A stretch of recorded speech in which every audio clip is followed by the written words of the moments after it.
The only coach in NBA history that has a higher regular season win percentage and has won more championships than the Spurs, Gregg Popovich, is the Lord of the Rings, Phil Jackson. Earlier today, I stopped by the Spurs shoot-around in downtown San Francisco and invited Gregg Popovich to be our Chronicle conversation subject. And we talked about his years with the Warriors as an assistant coach, 92-93 and 93-94. It was great fun. I mean, it was really great. And we had some problems because of the injuries. You know, Timmy was hurt and all that kind of thing. And but we played hard and really enjoyed it. Being with Nelly was a real thrill for me, and I learned a lot. And it was a great 2 years. You know, we loved the area. It was wonderful. Timmy is Timmy Hardaway, of course. He tore his ACL that year. The year Avery Johnson came in and played great for the Warriors that year, and that was Chris Webber's rookie year. Yeah. And looking back at it, it's kind of a crossroads in the organization. And you were there. What do you think ultimately it was between Don Nelson and Chris Webber, and why they could not coexist for a long time? Do you think? You know, I really don't know what happened, because that first year you never really felt there was this huge problem. You know, I guess it developed as it went along, and it was what it was. But I don't know if it just got exaggerated and it got bigger than both of them, or what went on. But I don't really remember any altercations between the two. Chris came out and played. Nelly coached him, and we moved along. So during that initial rookie year, I don't remember a whole lot of consternation, really. A couple of big egos, though, you'd have to say, between the two of them, right? Well, not as big as yours. No. Nobody's as big as mine, though. But isn't that part of it? I mean, yours is well placed, though. Yours is deserved. Accomplished nothing, big ego, though. But the way I look at it, now, you were lucky enough to get Tim Duncan, and all the guys that I've been around, obviously everybody has an ego, maybe not as large as mine. You don't think that was amazing scouting on our part? It was. You were brilliant that year. Let's see, we'll take Tim Duncan #1. Smartest thing you've ever done. But the lack of ego. I mean, Chris Webber has a big ego. Nelly has a big ego. Do you think that's part of why you've been able to coexist so well with Tim? I mean, you know him better than anybody. To the outside world, he seems almost ego-less. But has there ever been a time where you two guys have clashed? Sure. From time to time, you know, we'll have a disagreement about, you know, what we should be doing, or that type of thing. But we've grown so close over the years. It's sort of like a marriage in a way, where, you know, everybody's got to give and take, and you got to compromise. And the bottom line is that we're very good friends. We respect each other, enjoy being around each other. So as long as you have that base, you can have a disagreement and you can live through it. How has he changed as far as leadership off the court when he had David as a teammate versus when he lost David as a teammate? He was a great soldier. You know, he was a great follower while David was here, and it helped turn him into a great leader. And you never see it overtly. He's not a towel waver or anything like that, but in timeouts, you know, before I get to the huddle, he'll say things to the team, or he'll grab somebody by the neck.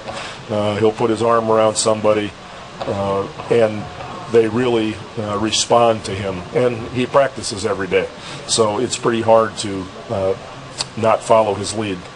You have backed off his minutes a little bit. I think he's under 30 a game right now. I can remember his first preseason game against Chris Webber. It seems like yesterday, back in '97. Here he is now, age 34. Where is he at in his career right now? Is he still one of the dominant inside players in this league? Well, you know, it depends what you mean by dominant. You know, he's not going to lead the league in scoring or anything like that. He's not going to be the MVP of the league. But night in and night out, he rebounds for us. That's what he does. You know, he fills the middle, he rebounds. He helps our offense be an inside-out situation where people still have to worry about him down on the block. He plays unselfishly. And then, you know, he'll have a game where he'll get 23 and 16, you know, that type of thing. But we depend on him every night to anchor our defense, to rebound, and he continues to do it. Had one of those games Friday against the Knicks. I saw he was dominant, near triple-double. Last time you were here, he had a triple-double. His contract expires after next year with this lockout looming. I mean, should the Warrior fans take a close look, and it's possible this is the last we'll see of the great Tim Duncan?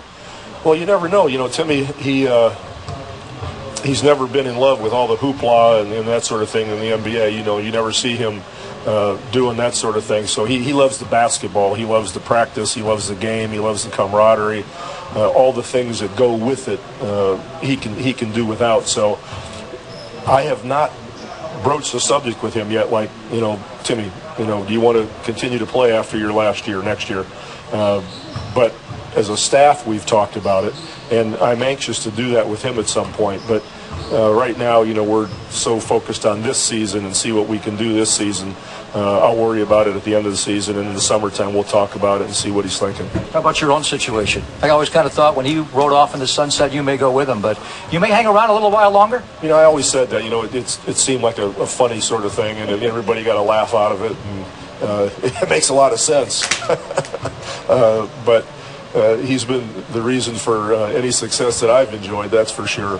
But I still love it, and I can see myself, continuing to coach for a while. Yeah, but unlike Nelly, I just never saw you as a lifer. I mean, Nelly loved basketball. That's all he had. You're a worldly guy. You like your wine, and you like your politics. I mean, is there a point where you'd like to do something outside of basketball when you're done? Sure, and it's already arrived. I don't love it the way everybody else does. I don't sleep it and eat it. I already did that, and I know what I like to do. I know what I want to coach, and that's what we do. But I'm not going to beat myself up over a loss, and I'm not going to pat myself on the back about a win. It's basketball, and it should hold that space in your life. So I don't think it's all that important. It's our job. We work at it, and then you let it go and think about life, because life's pretty damn short. So I'll make sure that I'm not coaching as long as Nelly and Larry. That's for sure.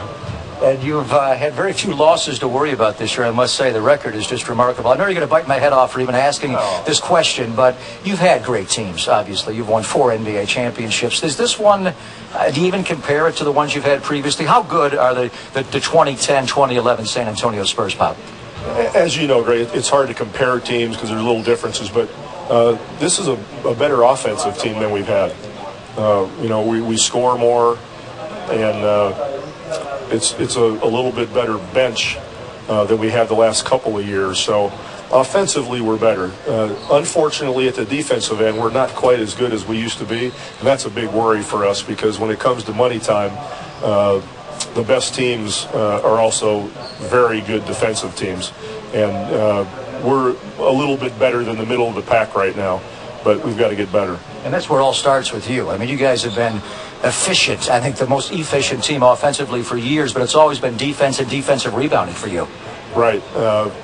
When playoff time comes, and nobody's really figured it out, but things grind down a little bit, things slow up a bit, and making stops is important, because your offense is going to fail you from time to time, but if you can play D and continue to rebound, you can weather those periods. All right, man. Good to see you. I won't keep you any longer. 4-time NBA champion, the great Gregg Popovich. Thanks for your time. Those guys. I was there. I was there when it happened. I know that. But they did it. I didn't do a whole lot. Papa's the one with the big ego, not Popovich. We'll keep that clear. Thanks, Pop. Good to see you. 4-time NBA champion. Look at the list here. Phil Jackson got 11, 6 in Chicago, 5 with the Lakers, Red Auerbach 9. Bill Russell won 2 as a player coach, and I think Red should get those 2 as well.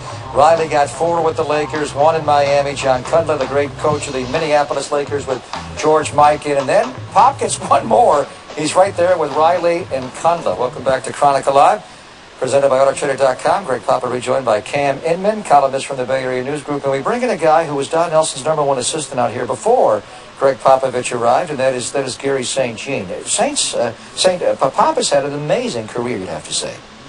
He's one of my favorite people in the NBA. He's so deflecting of praise, and he's all about the whole person. He has a great passion for the game. He's a great, great coach, and his players really respect him as a coach and as a person. Quietly, he's under the radar, which he likes to be. Everybody respects him. Great guy. She's sitting there for 8 minutes with me. He was kind of squirming. I've never seen him talk that long. He does not like to talk about himself, much like Tim Duncan. Yeah, but he wasn't short with you. He was very open and humble. He's a 4-time champion, and he deflected a lot of that praise, rightfully so, to Duncan. But yeah, I mean, it's amazing what he's done and accomplished since he's left the Warriors and gone on there. And you know, he's got another great team this year, I think, that can do it. Yeah, you know, it's just odd to me. I mean, with you, it started with Don Nelson, and then he brings in Pop from San Antonio, but Nelly was the guy. I mean, Nelly was a 5-time NBA champion player, could never win as a coach, never even got to the finals. But I was thinking, because Don Nelson got Chris Webber. He traded for Chris Webber, the #1 pick overall in the '93 draft. Bad mix. Two big egos clashing. Gregg Popovich gets Tim Duncan, who could mix with anybody. But had Nelly just gotten a guy like Duncan, who was does Duncan ever call? You ever hear Duncan say, "I can't play center. I'm a power forward. I need the ball more"? I mean, this guy, of all the superstars we've seen, this guy is a prince.